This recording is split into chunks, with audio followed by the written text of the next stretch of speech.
রাস্তায় আস্তে আস্তে বহু জায়গায় অস্থায়ী কিছু দোকান দেখলাম যেখানে আতশবাজি, বোম এগুলা বিক্রি হচ্ছে। আমি ভাবলাম আজকে কি দীপাবলি নাকি। দীপাবলি বুঝেন কিনা, হিন্দুদের ওই যে আপনার পুজো হয় একটা বিশেষ, যে রাত্রিবেলায় বাড়িকে সাজানো হয়, লাইটিং করা হয় আর বোম আতশবাজি করা হয়। আমি আবার হিসাব টিসাব রাখি না, তো আমি বলছি আজকে কি দীপাবলি নাকি। তা আমাকে বলছে যে না, আজকে শবে বরাত। তো বোম পটকা বিক্রি হচ্ছে। জানি না কোন হাদিসে আছে যে বোম ফাটাতে হবে আজকে রাত্রে, মোমবাতি জ্বালাতে হবে। এ বিষয়ে একটু পরে অপারেশন করব। মানে শুরুতে আপনাকে রেডি করে নিচ্ছে, একটু বুঝেন। কেননা আমাদের উদ্দেশ্য হচ্ছে আল্লাহ তাআলার জমিনে আল্লাহ তাআলার নির্ভেজাল দ্বীনকে আপনার সামনে রাখা। তাতে হয়তো আপনার কষ্ট হবে, কিন্তু এই কষ্টকে সহ্য করতে পারলে জান্নাতে যাওয়ার রাস্তাটা হয়ে যাবে সহজ এবং সরল। রাসূলুল্লাহ সাল্লাল্লাহু আলাইহি সাল্লাম বলেন, শাবান মাসে আমি মুহাম্মদ সাল্লাল্লাহু আলাইহি সাল্লাম বেশি বেশি সিয়াম পালন করি, বেশি বেশি রোজা পালন করি। এই জন্য গোটা বৎসরের বাৎসরিক রিপোর্ট আল্লাহর কাছে পেশ করা হয়। গোটা বৎসরের বাৎসরিক রিপোর্ট এই মাসে পেশ করা হয়। গোটা বৎসরের বাৎসরিক রিপোর্ট এই মাসে পেশ করা হয়। আমি মুহাম্মদ সাল্লাল্লাহু আলাইহি ওয়াসাল্লাম জানি না কোন দিন পেশ করা হয়। তো আমি মুহাম্মদ সাল্লাল্লাহু আলাইহি ওয়াসাল্লাম চাই আল্লাহ যখন আমার রিপোর্ট কার্ড দেখবে, আল্লাহ দেখুক আমি মুহাম্মদ সাল্লাল্লাহু আলাইহি ওয়াসাল্লাম রোজা অবস্থায় আছি। কথা কি বোঝাতে পারছি আমি? বারবার এটা কেন বলছি, আপনার রেসপন্স পাচ্ছি না। এই কেন একটু বলি। ধরেন আপনার বাড়িতে আমি দিন মজুরি খাটতে গিয়েছি, আমি আর এই যে আমাদের এই ভাই, আমরা দুই ভাই খাটতে গিয়েছি। আপনার বাড়ির কাজ প্রায় শেষ, প্রতিদিন 4টের সময় ছুটি, 4টের সময়। তো সেদিন আপনি বাড়িতে নাই, মালিক বাড়িতে না থাকলে কাজ তো বুঝছেন কেমনই হয়। মালিক বাড়িতে নাই, তো মালিক 3টের সময় বাড়ি দেখেছে, 4টের সময় ছুটি কিন্তু জানায়নি, বাড়ি দেখেছে। তো মালিক দূর থেকে তাকিয়ে দেখছে শাহিনুর রহমান বসে আছে, শাহিনুর রহমান বসে আছে, আর এই হাফেজ সাহেব কাজ করছে।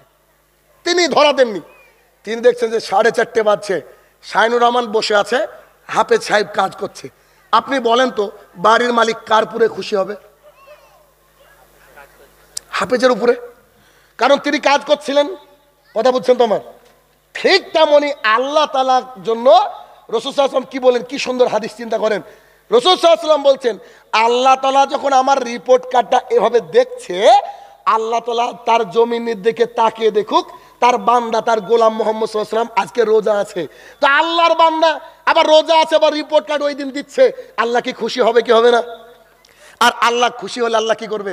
সমস্ত পাপকে ক্ষমা করে দিবে। এই জন্য তিনি এই মাসে বেশি বেশি কি করতেন? আচ্ছা, এই হাদিস থেকে কি বুঝলেন? 15ই শাবানের রোজা করতে হবে। রোজা কেমন করতে হবে? লাগাতার করতে হবে, বেশি বেশি করতে হবে। একটা হাদিস আসছে 1 থেকে 15 তারিখ পর্যন্ত করেন, আপত্তি নাই। যার কাজা আছে সে এ মাসে তুলে নিক, মা বোনদের মাসিকের কারণে কাজা হয়ে যায়, তুলুক। আয়েশা রাদিয়াল্লাহু তাআলা বলছেন তিনি এই মাসে এমন করে রোজা করতেন, এমন ভাবে রোজা করতেন মনে হচ্ছে রমাজানের সাথে মিলিয়ে দিবেন, এত বেশি সিয়াম পালন করতেন। এই মাসে বেশি বেশি সিয়াম পালন করতে হয় কেন? দুটো কারণ বলেছি। তার একটা কারণ কি? আল্লাহর কাছে রিপোর্ট পেশ করা হয়, তাই এই মাসে বেশি বেশি সিয়াম পালন করেন। তবে কথা একখান মাঝে, যদি শবে বরাতের নিয়তে একটা রোজা করেন, একটা রোজাই যথেষ্ট জাহান্নামে যাওয়ার জন্য। নেন এবার ঠেকান, এবার তো কষ্ট শুরু হয়ে গেল। কথা বুঝেননি কেন? আল্লাহ এবং আল্লাহ রসুলের তরিকা অনুযায়ী যদি কোনো কাজ না করা হয়, আল্লাহ কি গ্রহণ করবে? গ্রহণ করবে? করবে না। আচ্ছা, হাদিস থেকে স্পষ্ট বুঝলেন সিরাতাল মুস্তাকিম, সঠিক রাস্তা কোনটা? এই মাসে বেশি বেশি রোজা করা। আর সিরাতাল মুস্তাকিম নয় কোনটা? শুধুমাত্র গোটা মাস চোখ মুখ বুজে ঘুমিয়ে থেকে এই আজকে রাত্রিবেলায় ভাত খেয়ে ফজরে ভাত খেয়ে সারাদিন সিয়াম পালন করা। কথা কি বুঝাতে পারছি? বুঝছেন তো? আরেকটা হাদিস, রাসূলুল্লাহ সাল্লাল্লাহু আলাইহি ওয়াসাল্লাম বলেন, শেখ নাসিরউদ্দিন আলবানী রহমতুল্লাহ আলাইহি আমাদের ভাইরা সারা বছর গালি দেয়, বলে যে ঘড়ির মেকানিক, আর শবে বরাতের আগের জুমাই বলে যে শেখ নাসিরউদ্দিন আলবানী হাদি বলেছে সহি। বুঝতে পেরেছেন? মানে পাগলও বুঝে যে কখন কি বলতে হয়। তিনি বলেছেন এটা হচ্ছে হাসান, মানে চলবে হাদিস। হাদিস কি আপনাকে দেখাই, একেবারে হাদিস হুবহু কপি করব। কেন? একটু এদিক ওদিক নিজের কথা বলতে পারি না। আল্লাহ রাসূল সাল্লাল্লাহু আলাইহি ওয়াসাল্লাম বলেছেন, আমি বলিনি এমন কোন কথা যদি পৃথিবীতে কেউ বলে তার থাকার জায়গা জাহান্নাম। এত সহ্য করতে পারবো না কষ্ট।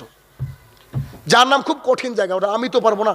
কে করলো না করলো ওটা তার ব্যাপার, কিন্তু আমি পারবো না, এটা আমার বিষয়। আচ্ছা, এবার আপনাকে দেখাই, ভালো করে খেয়াল করবেন। রাসূলুল্লাহ সাল্লাল্লাহু আলাইহি ওয়াসাল্লাম বলেন, লাইলাতুল নিসফে মিন শাবান, শাবান মাসের মধ্য রজনী, এই দিনটা আজকেই পড়ে গিয়েছে। আজকে রাতের ব্যাপারে হাদিস দেখেন। লাইলাতুল নিসফে মিন শাবান, শাবান মাসের 14 তারিখ দিবাগত রাত্রিতে আল্লাহ সুবহানাহু ওয়া তাআলা জমিনের দিকে দৃষ্টিপাত করেন। আল্লাহ জমিনের দিকে দেখেন, আল্লাহ এখন দেখছে। আজকে ওই তারিখ না, আল্লাহ 14 তারিখ দিবাগত রাত্রিতে শাবানের তিনি তার জমিনের দিকে তাকান। আল্লাহ সুবহানাহু ওয়া তাআলা তার সমস্ত বান্দাকে ক্ষমা করে দেন, তার সমস্ত বান্দাকে ক্ষমা করে দেন, 2 শ্রেণীর মানুষকে ছাড়া। আল্লাহ সুবহানাহু ওয়া তাআলা লাইলাতুল নিসফে মিন শাবানের রাত্রিতে আল্লাহর জমিনে তাকান, সবাইকে ক্ষমা করে দেন, শুধু 2 শ্রেণীর মানুষ ছাড়া। এক, যে ব্যক্তি মুশরিক তাকে ক্ষমা করেন না আল্লাহ। মুশরিক কাকে বলে? যে ব্যক্তি আল্লাহর সাথে শিরক করে তাকে বলা হয় মুশরিক। মুশরিক কাকে বলে? সন্তান চাইতে হবে আল্লাহর কাছে, সন্তান চাইছে দাতা বাবার কাছে, এ ব্যক্তি মুশরিক। রোগ আল্লাহ দিয়েছে, শেফা আল্লাহ দিবে, ওষুধ খেতে আল্লাহ রসুল বলেছেন আমি তাবিজ ঝুলিয়েছি আমার রোগটা সারবে, এ চেয়ে মুশরিক। যে ব্যক্তি তাবিজের ফ্যাক্টরি মানে তাবিজ বিক্রি করে এই ব্যক্তি মুশরিক। যে ব্যক্তি পুজো পার্বণ করে এই ব্যক্তি মুশরিক। যে মাজারে গিয়ে সেজদা দেয়, গায়রুল্লাহর নামে মানত করে পশু জবাই করে, এই ব্যক্তি মুশরিক। অর্থাৎ আল্লাহ যা পারে অন্য কেউ তাই পারে, এটাকে ভেবে ইবাদত করে যে, তার নাম হচ্ছে মুশরিক। তার মানে এদেশের চণ্ডীদাস সবাই মুশরিক, এদেশের আব্দুর রহমান যারা মাজার কেন্দ্রিক ইবাদত করে এরা সবাই মুশরিক। আপনি লাঠির জোর থাকতে পারে, গায়ের জোর থাকতে পারে, বলতে পারেন, আপনি চালিয়ে যেতে পারেন, তবে মরলে আপনার ভাগ্যে খারাপ আছে। এখনই আপনি আপনার জীবনকে পরিবর্তন করার চেষ্টা করুন। বলছিলাম যে ব্যক্তি মুশরিক তাকে আল্লাহ ক্ষমা করেন না এই রাতে। শাহিনুর রহমান সাহেব হাতে একটা তাবিজ আছে, কি করব? জি এখনই খুলে ফেলে দেন, নাহলে আসেন আমার কাছে, টেনে ছিঁড়ে ফেলে দিচ্ছি, আল্লাহ আপনাকে ক্ষমা করে দেবে, এখনই ক্ষমা করবে নগদ। আমি বলছি না, বলছে কে? মুহাম্মদ রাসূলুল্লাহ সাল্লাল্লাহু আলাইহি সাল্লাম। 2, মুসাহিদ অর্থাৎ যার অন্তরে হিংসা আছে আল্লাহ তাকে ক্ষমা করেন না। কি বুঝলেন হাদিস থেকে? আবার বুঝেন, লাইলাতুল নিসফে মিন শাবান মানে পড়ে গিয়েছে আজকে এই রাত্রিটা। আজকের এই রাত্রিতে আল্লাহ তাআলা তার জমিনের দিকে তাকান, এই জমিনের দিকে তাকিয়েছেন আল্লাহ এখন। আল্লাহ বলছেন আমি সবাইকে ক্ষমা করে দিয়েছি 2 শ্রেণীর ব্যক্তি বাদ দিয়ে। এক, যে ব্যক্তি শিরক করে আল্লাহ বলছেন আমি তাকে ক্ষমা করব না। 2, যে ব্যক্তির অন্তরে হিংসা আছে আমি আল্লাহ তাকে ক্ষমা করব না। আমি শাহিনুর রহমান যত সহি তরিকার লোক হই না কেন, আমি যদি আপনার প্রতি হিংসা রাখি আমাকেও আল্লাহ ক্ষমা করবে না। কথা কি বুঝাতে পারছি না? আমি আহলে হাদিস, আমার বাপ দাদা 14 গোষ্ঠী আহলে হাদিস, তাহলে কি ক্ষমা পাবে? তো আপনার ভাগ্য খারাপ আছে যদি আপনার অন্তরে কি থাকে? হিংসা থাকে। হিংসা রাখা যাবে না। আমার ভাই একটা কথা ভাববেন, আপনি দেখবেন বহরমপুরে যখন দেওয়ালি হয়, অমুসলিম ভাইরা দেওয়ালিতে বোম ফাটাই না? ফাটাই না? বোম ফাটায়। আমাদের দেশের মুসলমানরা শবে বরাতে বোম ফাটায়। তারা দেওয়ালিতে লাইটিং করে, মুসলমানরা শবে বরাতে লাইটিং করে। নামটা আলাদা, মালটা একই, পার্থক্য নাই। আরে সব থেকে বড় দুঃখ কি জানে? শবে বরাতের রাতে আমাদের দেশে আবার আলাদা নামাজে আবিষ্কার হয় না? সাদা জামা, সাদা টুপি। আপনার কোথায়? বহরমপুর, কলকাতা, 24 পরগনা, আপনার হাওড়া, হুগলি, মেদিনীপুর, সাদা জামা, সাদা টুপি আর আঁতর লাগিয়ে রাতের বেলায় এক ফিলাস চা করে নিয়ে চলে গেছে। ইমাম সাহেব মনে মনে করছে, আল্লাহ, এদিকে তো জীবনে মসজিদে দেখিনি, কারগিলের যুদ্ধর মালগুলো এলো কোথা থেকে? এরা তো জীবনে আসেনি। বড় কষ্ট লাগে। আচ্ছা বলুন, ইমানদারির সঙ্গে বলবেন, শবে বরাতে কেউ যদি রোজা না রাখে গুনাহ আছে? গুনাহ আছে? এই জোরে বলুন, আছে? কে বললে আছে? শবে বরাতের রোজাটা নফল না ফরজ না ওয়াজিব না সুন্নত? নফল। নফল রোজা কেউ যদি না রাখে কোনো গুনাহ নাই, রাখলে নেকি আছে। জোরে বলুন সুবহানাল্লাহ। এই যদি কেউ বলে শবে বরাতের রোজা না রাখলে গুনাহ হবে, সেই লোকটা পাপী। বেদাত এই কথাটা।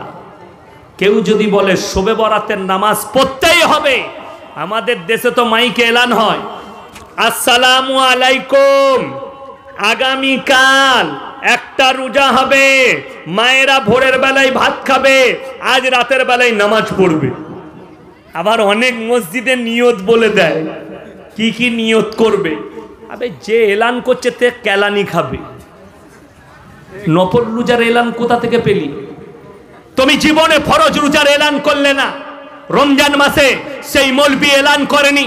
একটা রোজা যদি কেউ নিজে থেকে ফরজ রোজা ছাড়ে, সারা জিন্দেগি রোজা রাখলে একটা রোজার মসুল দিতে পারবে না।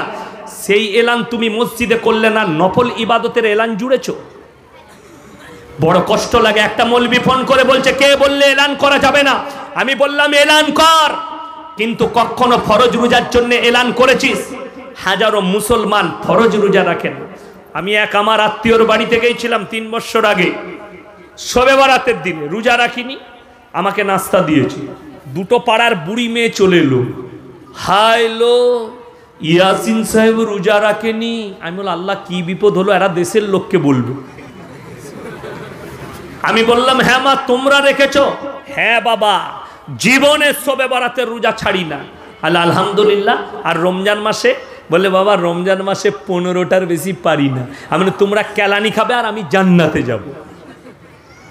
যেহেতু আমি রমজানের ফরজ রোজা ছাড়ি না, তুমি 15টার বেশি করো না। বড় কষ্ট লাগে। ফরজ ইবাদতের মূল্য এদের নেই। বলে দিই সমাজ কোন জায়গায় পৌঁছেছে। জানাজার নামাজ হয়, মসজিদে এলান হয়, জোহরের নামাজের পরে জানাজা হবে। কিছু মুসল্লি মসজিদে নামাজ পড়ে, আর একদল নামাজি পরেজকার ওলি থাকে, তারা উজু করে বসে থাকে, জানাজার নামাজ পড়বে হজরতরা, কিন্তু ফরজ নামাজ আদায় করে না। ঠিক বলছি না ভুল বলছি? তাদেরকে জিজ্ঞেস করো। ফরজ নামাজ যদি কেউ নিজে থেকে ছেড়ে দেয়, আমার নবীজি সাল্লাল্লাহু আলাইহি সাল্লামের হাদিস, যার নামাজ নেই তার ইসলাম নেই। তুমি ফরজ নামাজ পড়লে না, ফরজে কিফায়ে কেউ যদি জানাজার নামাজ ছেড়ে দেয়, গুনাহ আছে? কোনো গুনাহ নেই। কিন্তু কেউ যদি ফরজ নামাজ ছেড়ে দেয়, গুনাহ আছে না নাই? চোখের সামনে নামাজ হচ্ছে, আর তুমি যদি বলেন হুজুর আমি তো দোয়া দরুদ কিছুই জানি না, আরে কমপক্ষে সেই দিনে আমার ভাই ইমামের দেখে দেখে মাথাটা ঠুকে নে। আমার আল্লাহ যদি কবুল করে, তুই সব শিকার নিয়ত করে যদি নামাজ পড়িস আর মাথা ঠুকিস, তুই যতদিন মাথা ঠুকবি না জেনে, ততদিনও নামাজের নেকিটা আমার আল্লাহ তোর নামায় আমলে দিবে। জোর বলুন সুবহানাল্লাহ। তুমি নিয়ত করেছো যে আমি নামাজের, কিন্তু বড় কষ্ট লাগে। আমাদের সমাজের লোক নফল নিয়ে মারামারি করে, ফরজ নিয়ে মারামারি নাই। শবে বরাতে আপনি খানা করুন, কোনো অসুবিধা নেই। শবে বরাত শুনে নাও। তারপরে শবে বরাতের নামাজটা আমার মায়েরা যারা 365 দিন 5 ওয়াক্তের নামাজ পড়ে, তার জন্য শবে বরাত। তার শবে বরাতের নামাজটা কাজে আসবে। তার শবে বরাতের রোজাটা, যে রমজানের 30টা রোজা রাখে, তার জন্য শবে বরাতের রোজাটা কাজে আসবে। যে পুরো বছর 5 ওয়াক্তের নামাজ পড়ে, তার জন্য শবে বরাতটা কাজে আসবে। তুমি একদিনও নেই আর পুরো বছর নামাজে নেই, খালি মাল জুম্মার দিনে আসে, এই শবে বরাতের রাতে গিয়ে বলছে আমি জান্নাতে যাব। আবে কেলানি খাবি কবরে, এতটুকু পেরুবার রাস্তা পাবি না। আমার আল্লাহ রাব্বুল আলামিন সঙ্গে তুমি চালাকি করবে না, আমার আল্লাহ চালাক নয়। ওমা কারু ওমা কারাল্লাহ ওয়াল্লাহু খায়রুল মাকিরিন। তোমরা যদি মাক্কারিয়া চালবাজি করে, আমিও চালবাজি করতে জানি।